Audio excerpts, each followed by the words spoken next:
Sziasztok! Szeretettel köszöntünk titeket itt az ELTE TTK podcastjében. Én Pap Eszter vagyok, fizikus doktorandusz, mai vendégeink pedig dr. Nagy Márton és Kincses Dániel, az ELTE Fizikai Intézet atomfizikai tanszékéről. Köszöntelek titeket itt a stúdióban. Sziasztok! Sziasztok! Kezdjük is azzal, hogy mivel foglalkoztok itt az egyetemen. Én adjunktus vagyok beosztásomat tekintve, egyébként pedig hogyha azt mondom, hogy részecske fizikus, akkor az ijesztően hangzik, ha csak simán azt mondom, hogy fizikus, az kicsit talán kevésbé. Tehát tanítok is, első, másod, harmad mindenféle éves fizikus hallgatókat, matematikai jellegű tárgyakra is, meg fizikusi tárgyakra is. Egyébként pedig ugye itt az egyetemen, aki tanít, az alapvetően kutatással foglalkozik, és a tanítás az csak egy ilyen mellékes dolog, amit szintén csinálni kell. Mondjuk én nagyon szeretem azt is csinálni természetesen, de a kutatási témámat tekintve pedig nagy energiás magfizikával, részecskefizikával foglalkozunk a csoportunkban. Kísérleti fizikával is, illetve azt megtámogató ilyen elméleti számolásokkal is. Szerintem bele fogunk menni majd a részletekben nem sokára, de erről fogunk most mesélni, hogy mivel is foglalkozunk. Én pedig doktorandusz vagyok, ugyanabban a kutatócsoportban, amivel a Marci, és már BSC-s korom óta ezzel foglalkozom én is, ilyen nagy energiás nehézionfizikával. Szintén én is belenyúltam már kísérleti dolgokba is, és elméleti dolgokba is, szóval mind a két vonalon foglalkoztam már ezekkel a kutatásokkal, és most már így a doktorimnak a vége felé járok, már írom a disszertációt, úgyhogy elég sok éve benne vagyok már én is ebben a kutatócsoportban és ezekben a kutatásokban. Nemrég voltatok kint Amerikában egy részecske gyorsítóban. Még mielőtt erre rátérünk, szó lesz protonokról, kvarkokról, gluonokról, úgyhogy kezdjük is talán egy kicsit gyors talpaló jelleggel, hogy hogyan képzeli el egy fizikus az atommagot. Melyikünk mondja? Én gyorsan elkezdem elmondani, tehát ugye onnantól kezdve, hogy az anyagot felosztjuk molekulákra, a molekulát atomokra, aztán az atomot pedig elektronfelhőre, meg atommagra, idáig elég hamar eljut az ember akár középiskolai, vagy már talán általános iskolai tanulmányaiban is.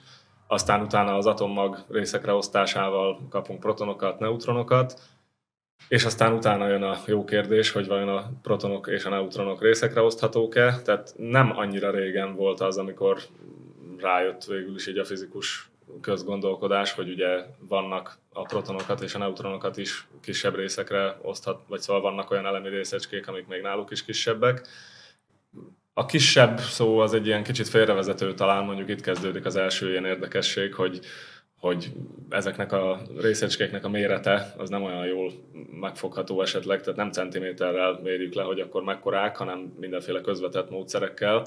Azt, hogy a proton meg a neutron az kisebb részecskékből áll, ezt végső soron csak úgy értjük, hogy vannak olyan reakciók, olyan részecske ütközések, amiket a legegyszerűbb úgy megmagyarázni, vagy úgy szisztematizálni, tehát úgy rendszerbe foglalni, hogy alkotó részeket teszünk fel a protonoknak, meg a neutronoknak is. Ezek lettek a kvarkok.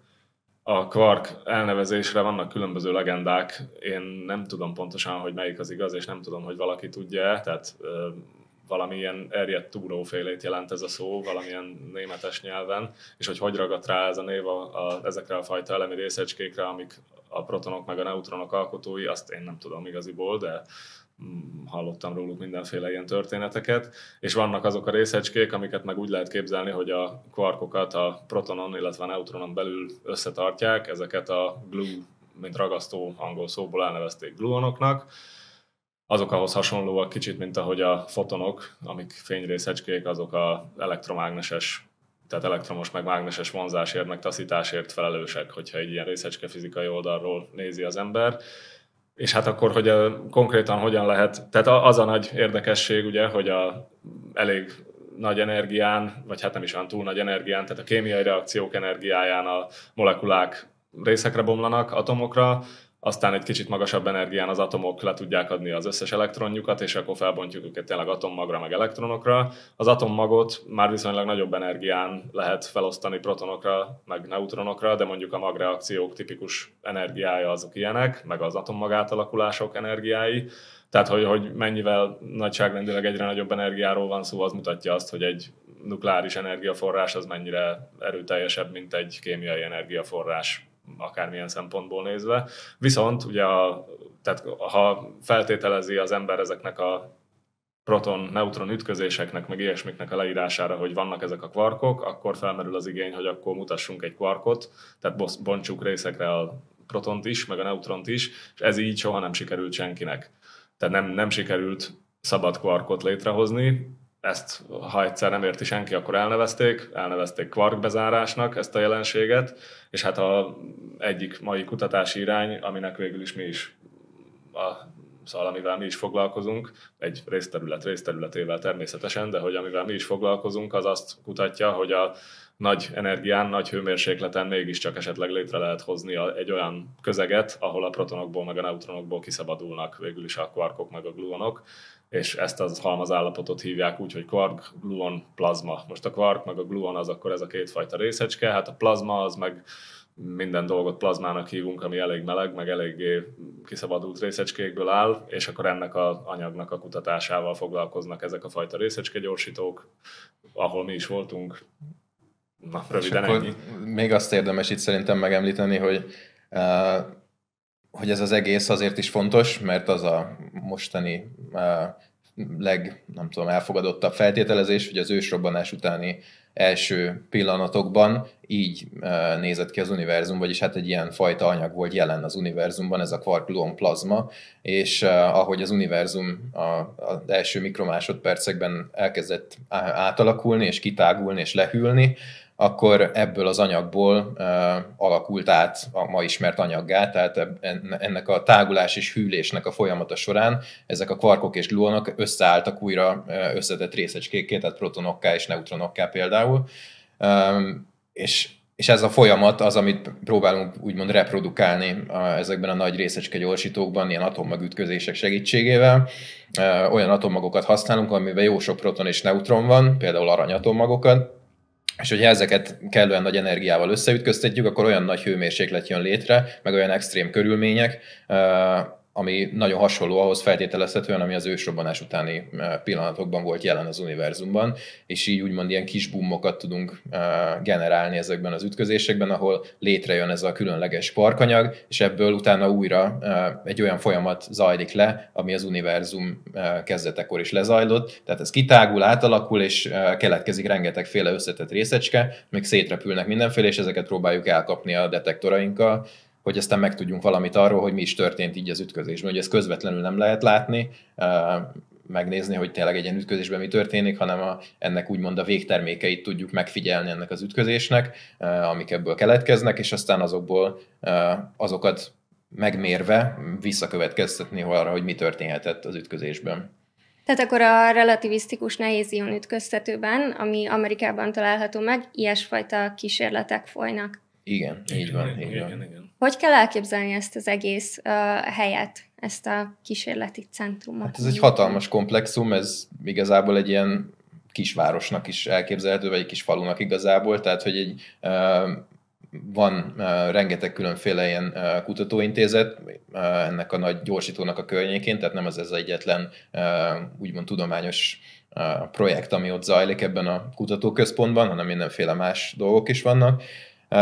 És akkor van egy külön kis ilyen apartman rész mondjuk, ahol az ott dolgozó embereket el lehet helyezni, akik éppen milyen kiküldetésre vagy kutatómunkára oda mennek a világ minden tájáról, és akkor mi is egy ilyen helyi, úgymond apartmanban voltunk ott elhelyezve, tehát így nagyon közel laktunk úgymond így az egész berendezéshez, meg ez a nagy gyorsítóhoz, és akkor van ez a nagy gyorsító komplexum, ami több lépcsős természetesen, tehát egy ilyen nagy részecskegyorsító, az mindig sok elemből áll, úgymond.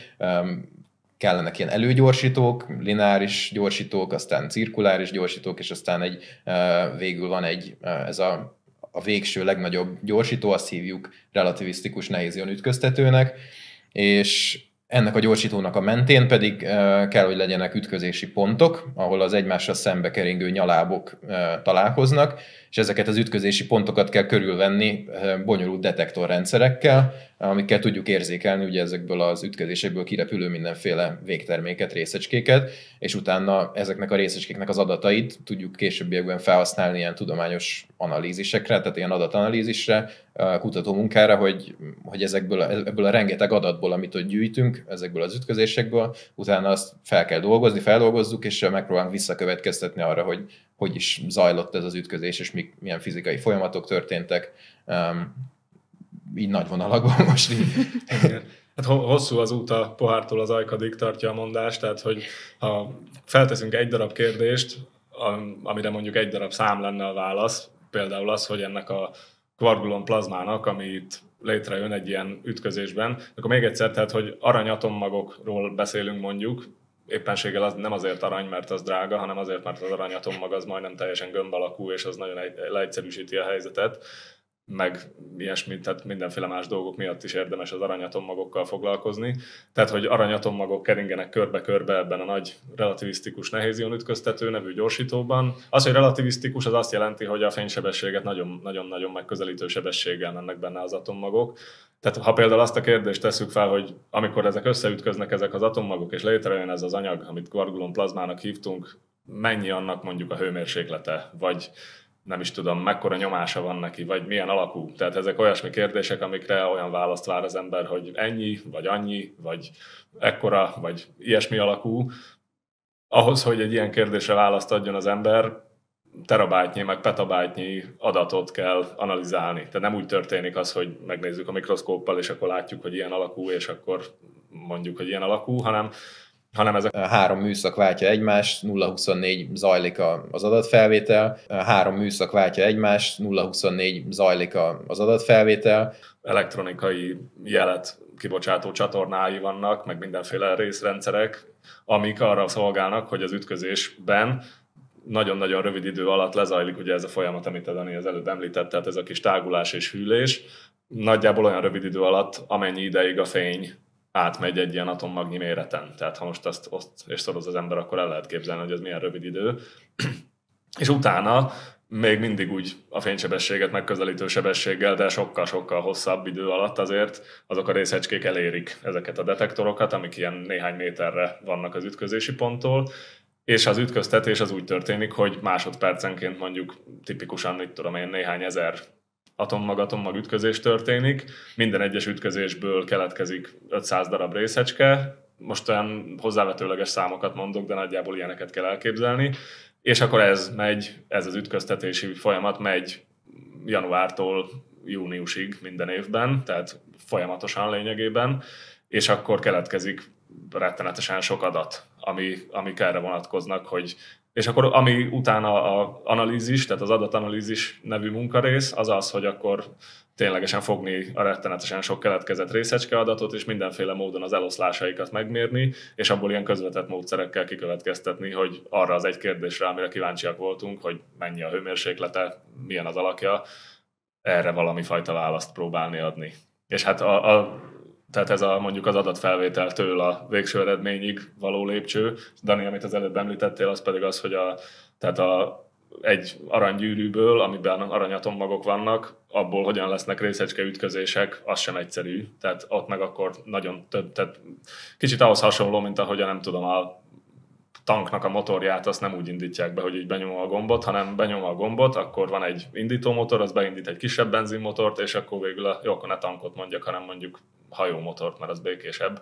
Szóval van több indítómotor, ami beindítja a következő fokozatot, és végül aztán az egész nagy masina beindul. Ez kicsit hasonló van, tehát van egy kis gyorsító, lineáris gyorsító, ami így egyenes mentén gyorsít, aztán egy kisebb karika, ami körbe-körbe gyorsít, aztán az bemegy egy nagyobb karikába, ami megint körbe-körbe gyorsít, a következő fokozat a utolsó előtti fokozat az már ilyen 100 méter átmérőjű gyűrű körülbelül beásva a föld alá, és a legutolsó fokozat ez a RIC-nek rövidítik az angol nevét, mint Relativistic Heavy Ion Collider, relativisztikus nehézion ütköztető. Ez az, ami a legnagyobb, ez 1 kilométer átmérőjű körülbelül, és akkor ebben történnek végül az ütközések. Tehát aranygyűrűből sok-sok technikai lépésen keresztül lesznek ütközések, és az ütközésekből sok-sok adatanalízisbeli lépés után lesznek olyan eredmények, amikre igaziból az elejétől kezdve kíváncsiak voltunk. Egyébként még annyit hozzáteszek, hogyha már itt az apartmanokat mondtad, hogy én nagyon szeretek ott lenni ezen a helyen, így talán már szürreálisan így a természet közelség, meg a high-tech világ az így ilyen összeillik ott, vagy hogy is mondjam csak. Tehát a Long Island részén van ez Amerikának, tehát a keleti parton, New Yorktól nem messze, hát nem messze, 100 kilométerre mondjuk. Tehát, mint mondjuk ide Balaton. Vagy mondjuk ide a Balaton, igen, tehát valahogy így. De hát az abszolút New Yorknak a vonzás körzete így ilyen, hogy mondjam, társadalmilag, vagy tehát, hogy úgy a New York közelsége azért meghatározza az egészet. De ott ilyen szabadon érdekelnek az állatok, libák, tyúkok, szarvasok vagy ilyen szarvasféle dolgok, azok pulykák szabadon mászkálnak össze-vissza, közben pedig ott ilyen vasrács van, hogy mit tudom én, sugárveszély tilos átmenni, és tudod, az ember tudja az eszével, hogy ott abban a kis föld alatti alagútban ott így olyan berendezés van, ami 1 vagy 2 van az egész világon, de közben pedig ott fák nőnek, meg szarvasok mászkálnak, szóval az egész az egy ilyen kellemes környék, vagy szóval én szeretek ott lenni ilyen szempontból is.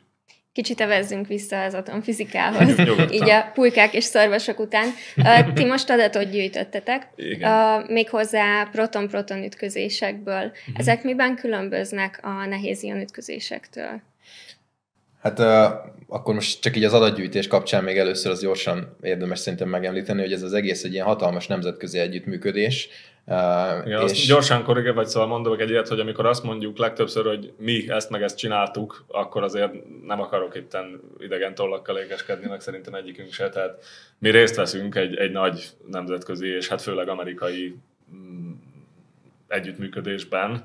Tehát mi ott vagyunk, és mi is csináljuk azt a dolgot, amit nekünk kell csinálni, de nem arról van szó, hogy mi fedezzük itt fel ketten a nem tudom mit, hanem részt veszünk egy nagy közösségi munkában. Igen. Tehát ez az egész kutatóintézet, ez egy hatalmas nemzetközi együttműködés, és a világ minden tájáról vannak egyetemek és kutatócsoportok, amik tagjai ennek az együttműködésnek, és ahhoz, hogy ez az egész ez jól működjön, ehhez szükséges az, hogy ezekben az ilyen adatfelvételi időszakokban, ciklusokban részt vegyenek ezeknek a nemzetközi tagintézményeknek a tagjai, és delegáljanak kutatócsoportokat, embereket, akik kimennek, és akkor ott ülnek 8 órán keresztül egy hétig, vagy több hétig az adott műszakban a detektoroknál, és felügyelik, hogy minden jól működjön. Tehát ez egy olyan feladat, hogy tényleg nagyon fontos ott lenni és odafigyelni, és éppen aktuálisan felmerülő problémákat elhárítani, hogy utána minőségi adatokhoz tudjunk jutni, amiket utána később fel lehet dolgozni. És akkor minden évben van egy cél, amit kitűz, úgymond a gyorsító, illetve hát a detektornak a csoportja, hogy milyen fizikai kérdésekre keres mondjuk választ, vagy tehát milyen kérdésekre keres választ, ez jó megfogalmazás talán, és akkor egy ilyen kitűzött célhez akkor kitalálják, hogy milyen fajta ütközésekre van szükség. És ilyenből nagyon sokféle volt az elmúlt években, tehát eddig aranyatommagokról beszéltünk, de most ugye említetted a proton-protont, hogy például most, amíg mi kint voltunk, polarizált proton nyaláboknak az ütközése zajlott, mert ez volt a kitűzött cél erre az adatfelvételi időszakra. De ilyen fajta cél az már nagyon sokféle volt, és nagyon sokféle ütközést felvettek az elmúlt időszakban, tehát nem csak aranyatomagokat, hanem például uránatomagokat is ütköztettek, vagy aranyat héliummal, vagy protonnal, különböző kombinációkban, és mindegyiknek más és más úgymond célja volt.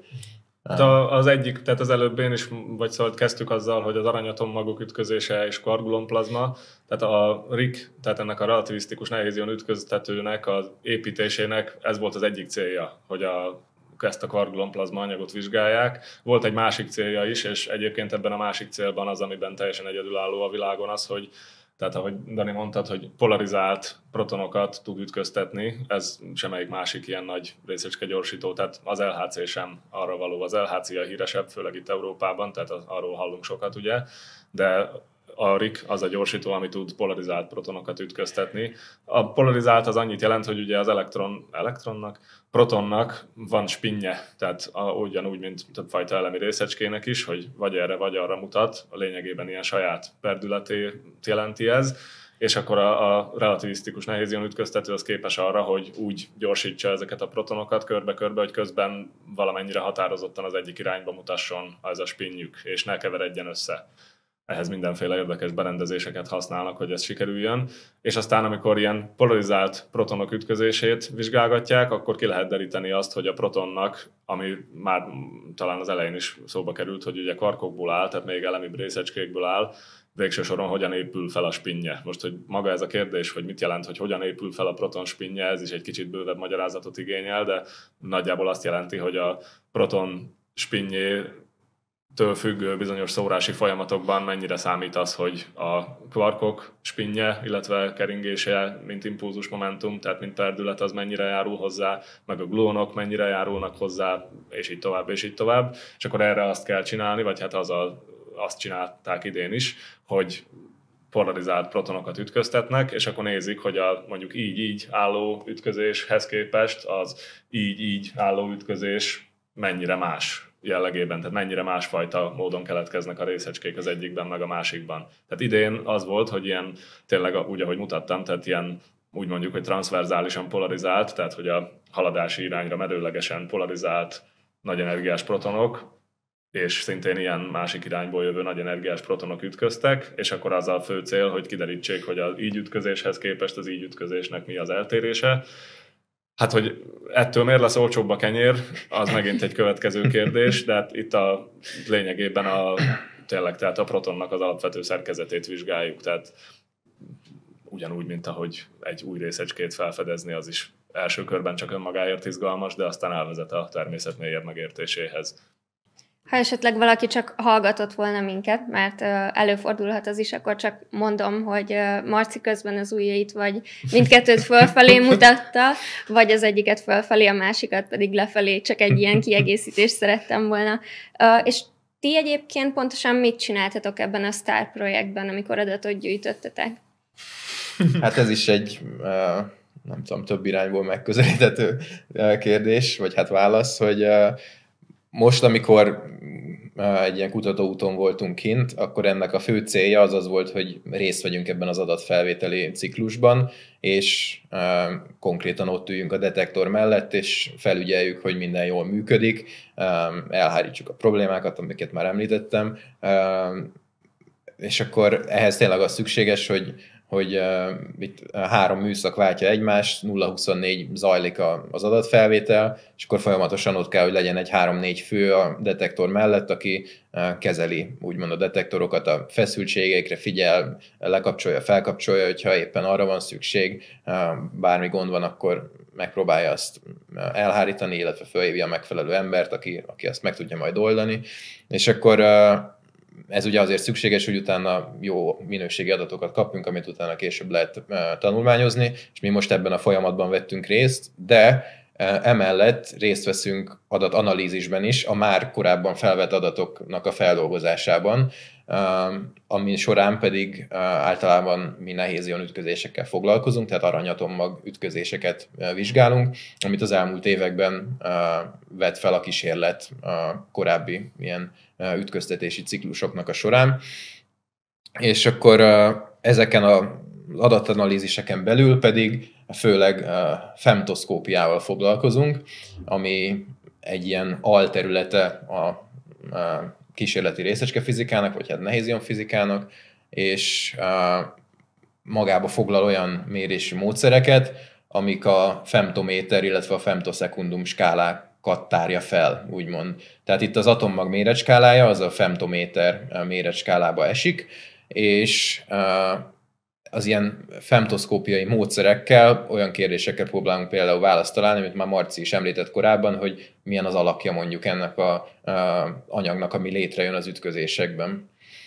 Még annyit akkor hozzáteszek, tehát hogy az adat adatfelvétel, amit a Dani említett, hogy ott kell ülni tényleg és nézni, hogy minden rendben működik-e, tehát elméletileg minden rendben megy, de gyakorlatilag nem megy minden rendben folyamatosan, tehát tényleg mit tudom én, percről percre, ha rosszabbul megy a dolog, vagy pedig óráról órára adódik valami csinálnivaló ott. Tehát, hogy tényleg ott kell lennie egy-két embernek, aki észre átlátja, hogy miről van szó. Tehát nem lehet rábízni az egészet a gépekre, hogy egyszer benyomják a nagy gombot a januárba, és akkor egyszer meg benyomják a kikapcsoló gombot júniusban, hogy is közben gyűjtsed az adatokat. Tehát sajnos nem így működik. Tehát ahhoz túl bonyolultak ezek a berendezések, hogy ennyire automatizálni lehessen őket.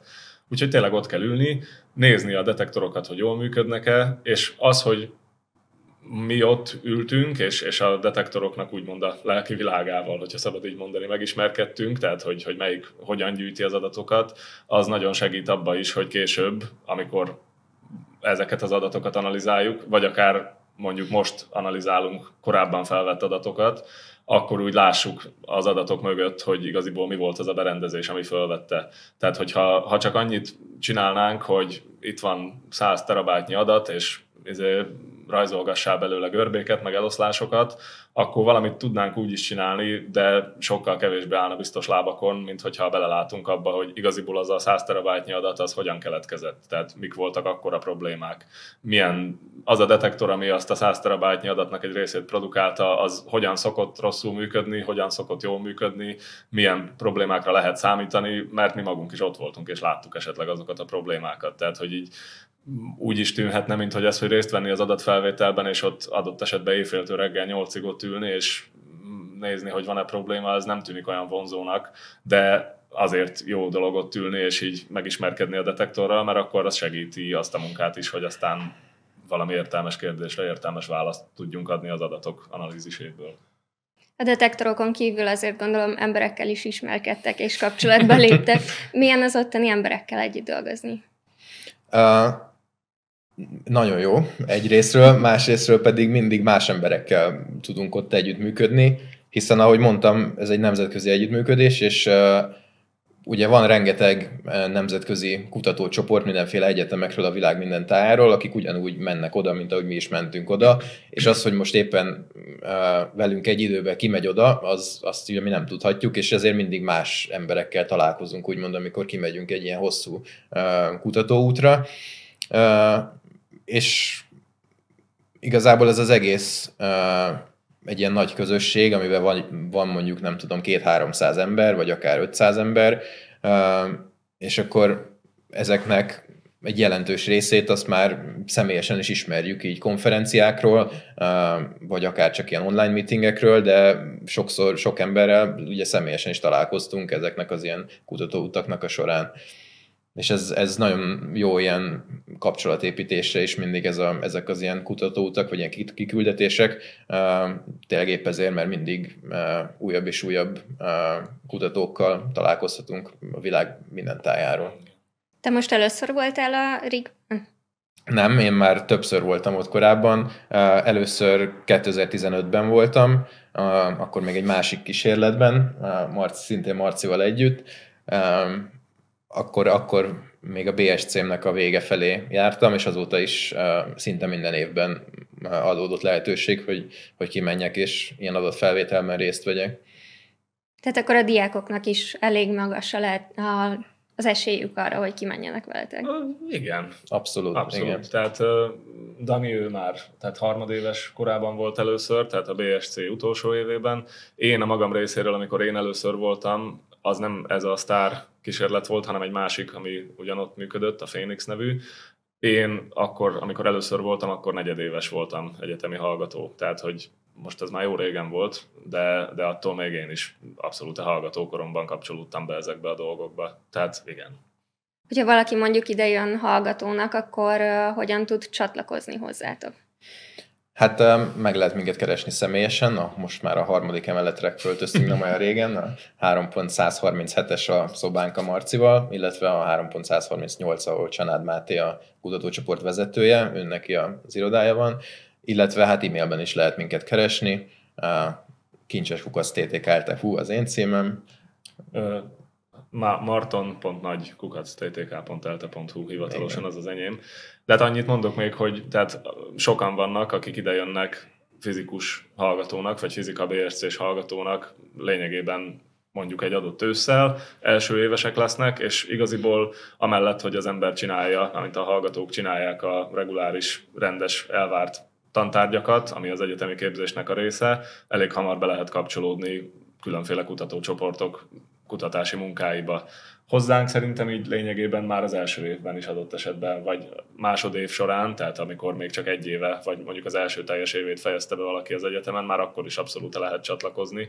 Most itt nem elég bonyolult dolgokról is beszélünk, meg részecskék, meg kvantumok, meg fotonok, meg gluonok, meg minden, de azért is tetszik nekem nagyon ez a téma, mert viszonylag tehát vannak olyan konkrét, újszerű kutatási témák, amikhez nem kell először az egész fizikát megtanulni, és csak aztán szagolhat hozzá az ember, hanem tényleg abszolút bele lehet kapcsolódni viszonylag hamar.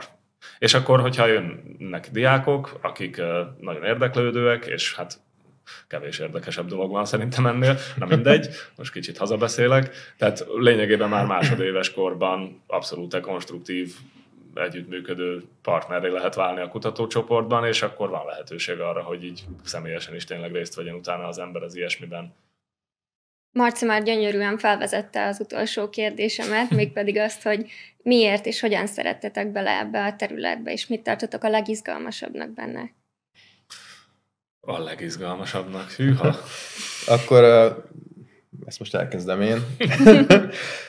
Hát én már eleve úgy jöttem ide az egyetemre, hogy ilyen kísérleti részecske fizikával akartam foglalkozni, és szerencsémre Csanád Mátéhoz kerültem, tehát őt kerestem meg, mert neki meg voltak hirdetve ilyen kutató munkái, ilyen TDK-s lehetőségek, és akkor megkerestem, és nagyon hamar megtetszett ez az egész téma igazából, mert tényleg ebben így minden összekapcsolódik, és így tényleg a legnagyobb méreskálától a legkisebbig, tehát a univerzum keletkezését vizsgáljuk, miközben kvarkokat, meg gluonokat vizsgálunk, tehát ez tényleg így a legnagyobb méreskálától a legkisebbig minden benne van ebbe, a kozmológiától a részecske fizikáig, és rengeteg izgalmas, nyitott kérdés is van, amiket persze még az elején nem annyira láttam át, hogy mi is így a nagyobb célja, vagy ilyesmi ennek az egésznek, de ahogy egyre jobban elmélyedtem benne, úgy egyre inkább látszik, vagy hát láttam, hogy tényleg még mindig van rengeteg olyan kérdés, amire aktívan is most is keresjük a választ, ugye, és rengeteg izgalmas új irányba el lehet még menni ezekkel a kutatásokkal, és tök jó lehetőségek vannak tényleg ezekkel a mindenféle külföldi konferenciautazásokkal, illetve ilyen a helyszíni ugye részt venni ezekben az adatfelvételekben, ott a részecskegyorsítónál, és ez mind-mind nagyon izgalmas. A legelső mondatodat hadd ragadjam még meg, és hadd kérdezek vele kapcsolatban. Hogyan dönti el egy középiskolás azt, hogy én kísérleti részecskefizikával szeretnék foglalkozni? Volt annak idején egy poszter a standard modellről a fizikateremnek a falán hátul, ahol így ugye voltak ilyen kvarkok meg gluonok feltüntetve, amik így abszolút nem tananyag így a középiskolás szinten, vagy hát nagyon kevés szó esik róluk, és akkor ennek kapcsán fizikatanáromat elkezdtem kérdezgetni, hogy is vannak ezek a dolgok, meg akkor mi van ezzel a kvarkkal, meg a gluonnal, mert gimis koromban azt hittem, hogy a fizika az annyi, amennyit ott elmondanak a gimnáziumban a fizikáról, és akkor úgy mindent megtanultunk, és aztán amikor ezekbe így elkezdtem így belekérdezgetni, akkor így rájöttem, hogy ez egyáltalán nem így van, és rengeteg dolog van, amit nem mondanak el nyilván még középiskolás szinten, és egyszerűen a kíváncsiság az így megragadott, hogy ezekre a kérdésekre választ kapjak, ezért eljöttem az ELTE fizika szakra, hogy itt majd jó választ kapok ezekre a kérdésekre. Kinyitottál egy ajtót a kérdéseddel, és kiderült, hogy egy folyosó, másik 100 ajtóval. Így van. Marc, neked mi a sztorid? Fűha, hát nem tudom, megszülettem. József Attila az írt valamiért, hogy mikor megszülettem, a kezemben kés volt. Na most én, amikor megszülettem, nekem a kezemben számológép volt szerintem. Szóval hát nagyon-nagyon régóta fizikus vagy matematikus akartam lenni mindig is. aztán úgy gimnázium vége fele világos lett, hogy inkább fizikus, hogy pontosan miért is, azt már tényleg nem annyira tudom, de hát mindig is nagyon szerettem az ilyen számolgatós és ilyesmi dolgokat. Hát képeztem magam előre, tehát így gimnázium utolsó éveiben kvantummechanika, relativitás elmélet, mindenféle olyan dolgokban, amikkel évekkel később aztán az egyetemen tananyag volt, meg nagyon-nagyon szerettem ezt a témát, és hát tényleg ott így láttam magam előtt a fizika tanulmányaim útját, hogy a klasszikus mechanika, aztán akkor elektromosságtan, és akkor utána a kvantummechanika, és akkor utána a részecskefizika, tehát úgy elég hamar el akartam valahogy így jutni, és mindig is tényleg ez érdekelt, hogy így mi az egésznek az alapja.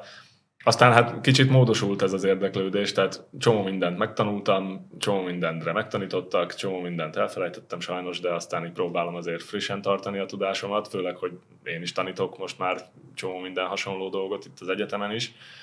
Az, hogy én azt, hogy kísérleti részecskefizikával foglalkozzak, azt sose gondoltam volna mondjuk gimnázium környékén. Akkoriban hallottam ilyen nagy szavakat, hogy kvantumgravitáció, meg mindenféle elméletek, és én azt gondoltam, hogy én majd a papírfolylat fogok ülni és számolgatni egész életemben. Szerencsére megmaradt ez is, tehát nekem azért kell az hogy mondjam, lelki egészségemhez, hogy időnként egyedül hagyjanak, és egy papír fölött számolgassak valamit. És hát akkor kicsit visszhangzom azt, amit Dani mondott, hogy ezen a területen, ahol mi kutatunk, itt tényleg szinte mindenre van lehetőség. Tehát amikor olyan kedvem támad, akkor számítógép előtt adatanalízis, grafikonok rajzolgatása és a kísérleti adatok vizsgálata és a detektorok megismerése, amikor pedig egy kicsit másfajta téma kerül elő, akkor pedig viszonylag bonyolult matematikai módszereket lehet használni. Amikor pedig aztán olyan kedvem van, akkor viszonylag egyszerű matematikai módszerekkel mégis érdekes kérdésekre választ kapni. És az egyetem alatt jött el az, amikor a kísérlet is elkezdett így érdekelni, és akkor bekapcsolódni ezekbe a mérésekbe. Aztán valahogy elkapott a gépszíj, ezt nem tudom így jobban megmondani, tehát így elkezdett érdekelni az, hogy tényleg így igaziból itt, amikor ezeket a kísérleti adatokat vizsgáljuk, akkor így tényleg olyan érzésem van, hogy így az emberiség nagy hátországa, és akkor én vagyok így odatéve egy területre, ahol én kaphatom meg a választ valami olyan kérdésre. Nem azért, mert én vagyok a legjobb, vagy nem azért, mert mit tudom én, de egyszerűen ezt így most értse jó mindenki, tehát vannak olyan kérdések, amikre lehet, hogy az egész világon én tudom egyedül a legjobban a választ megtalálni. Azért, mert pont én foglalkozhatok. És ez egy olyan hatalmasan jó érzés, vagy nem tudom így jól kifejezni, de hogy ez iszonyatosan izgalmas. Köszönjük szépen, hogy itt voltatok, és ezt az izgalmas beszélgetést is nagyon szépen köszönjük. A hallgatóknak pedig üzenem, hogyha szemfülesek voltatok, akkor Marci igazából egy házi feladatot is adott nektek. Számoljátok ki, hogy például egy aranyatommaggon milyen gyorsan megy át a fény, és írjátok meg nekünk kommentbe a videó alá. Szóval még egyszer köszönjük, hogy itt voltatok. A hallgatóinknak pedig még akkor üzenem, hogy ez az adás visszahallgató lesz Apple Podcaston, Google Podcaston és Spotify-on, illetve a YouTube-on is, és nézzetek minket a Twitch-en is, és gyertek hozzánk, mert az atomfizika egy csomó izgalmas kérdéssel és várasszal vár titeket. Sziasztok! Sziasztok! Sziasztok!